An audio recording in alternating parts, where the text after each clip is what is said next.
Hi everyone, today I want to review this book. It's called Basic Art Series 10 in 1 Impressionism, The Birth of Light in Painting.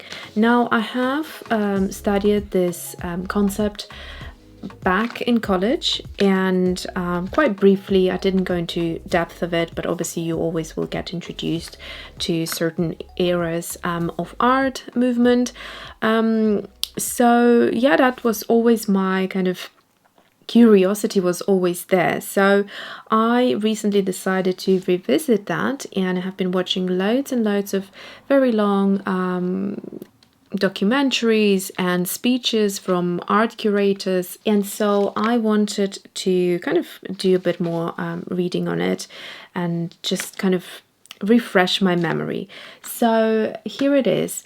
This book has a really interesting format. When you look on Amazon, it actually kind of almost makes you think that it might be like 10 separate books, but obviously it does say 10 in 1, so it does make it clear, but it almost looks like the sort of 10 smaller separate books put in one, but you'll see why it looks like that. It's just one book, and it's a very chunky book. So this is the thickness of it. I don't have anything as thick as that. It's the definitely the heaviest book that I have. It has a very kind of heavy weight to it, and so if I ever needed to use it for flower pressing or anything like that, it's literally like a few bricks in one. So here we go. This is what it looks from the side. It tells you all of the 10 Impressionist artists. So it's Manet, Degas, Cézanne, Monet, Renoir, Rousseau, sorry if I don't pronounce all of them correctly, Gauguin, Van Gogh, Seurat, and Toulouse-Lautrec. Toulouse-Lautrec, I think. There we go. So it's a book by Taschen, so you know it's going to be in a treat. And it's got loads of lovely quotations and things like that. This particular one is from the New York Times, a little review here, but there are loads of quotations from the artists. So let's look inside the book. So the way it is done, it's got like a overflap of the cover, and inside is just a plain white book like that, and it just sort of protects, I guess, the paper from getting dirty is what I'm thinking. And here are again a quick overview of the artists in this book. So let's open it up and show you inside. Now, so this book it's actually a relatively new book. It was published in 2019, and so it's only a couple of years old by this point. So here it is. So we start with the artist, and what's really interesting is and this is why the book looks like it might be divided. It's because every time the new book starts for a new artist, there is a different paper there. So a paper that has a stunning quality print on there. It's like, you can see it's a glossy, beautiful quality. It's like a postcard, but like even better. I don't know how they achieved this on the thin paper. And then you always have either photograph or a portrait or a self-portrait of the artist that will be featured in this part of the book. And then inside there is a nice print which folds out into 2 pages of the artist's work. So here we go. The quote, as I said, "One must be of one's time and paint what one sees." So that's Edouard Manet. And then you basically get a little bit of kind of history, and then you get a nice bit of content. So a breakdown of maybe specific sort of eras, because when you look at classic artists, you will realize that all of them had a certain era, and all of them started maybe with slightly different style, then something happens specific in their life, and that triggers a new kind of maybe color or a new style, or it could be that during that time new pigments were created, the synthetic pigments were discovered, and so on. So they would be able to use a different color, for instance, and so on.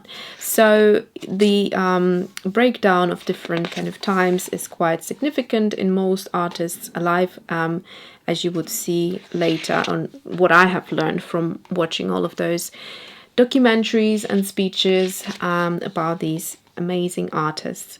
Okay, so that's basically the quality of the book. You can see you get a really great amount of pictures and fair bit of writing, explaining the work, etc.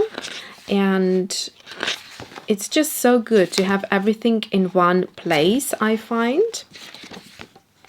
Okay, so there we go, and that's how it continues. So roughly you get about 100 pages probably. Let's see. So this is Edouard Manet, and then at the end there is a summary of his life and work, like, you know, biography type of thing, which is also really interesting. So it is literally 96 pages. And then a similar amount, so around 100 pages you get per artist. So same thing here. Oh, it's actually 96 pages exactly for the next artist as well. So then we have Degas. I actually went to his exhibition in London many years ago, and really loved his ballerina paintings. There was also I think, was it a brass statue with a tutu, and it was just the most incredible thing to see. I don't know why, but it felt very different to seeing paintings. The fabric, everything is obviously 3D because it's not a painting on the canvas hanging on the wall. It's actually a sculpture standing there, and the fabric obviously deteriorates with age more than paintings, I guess. And so the tutu looked very much, kind of very browny color, and the fabric you could see sort of over the years has broken down and all of that, but it's almost felt so real. It's as if seeing a clothing, an item of clothing that has been worn hundreds of years ago, and you can actually imagine that someone wore it. And it's just like a connection to that time, and so it was very, very interesting to learn all of these things through going through 2 exhibitions. But obviously now we're living in a time when we can't really do that. I wonder if there is, oh, there it is, this girl here. I saw her with my own eyes. It was just such an amazing experience. Now I wonder if this fabric here has been possibly replaced, because I remember seeing something a lot kind of in a worse state than this. So possibly maybe it was replaced since then. So it's a bronze statue called A Little 14-Year-Old Dancer. Yeah, it was lovely. Very, very pretty. So there you go. So basically then we move on and we have all these stunning artists. Let's see. So next one was Cézanne, and a beautiful picture and paintings. And yeah, so I think this book is a great kind of window into all of the artists' work from your own home. You don't need to go to a gallery to experience it. Obviously, it's a different experience altogether, but to have all of these talented artists in one place collected like that is a very neat idea for a book, and I think it's designed and it put very well together. So yeah, I would highly recommend this book. I mean, these days, pretty much anything you can do at home, you will try to to do at home, so you don't really have any other options at the minute. But even, you know, when you do go to galleries one day again, it's nice to have a connection to these artists and their work at home, and just to revisit their work, etc. There was a very interesting documentary I watched about, actually it was a speech by an art curator.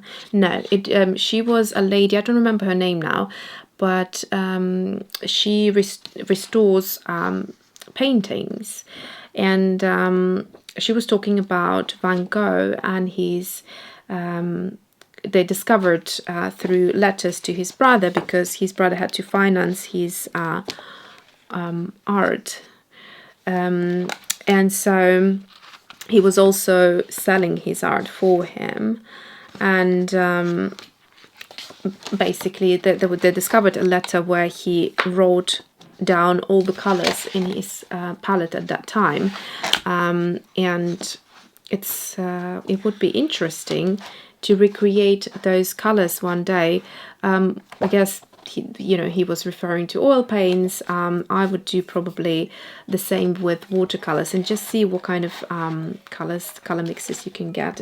I think that would be a fun exercise. So I'll try to do that video for you at some point, whenever I will have a little bit of time. I hope you found this book useful. It really is a fantastic gift to yourself or anyone. Keep in mind, it is very heavy though. That's it for today. Thanks for watching, and see you soon.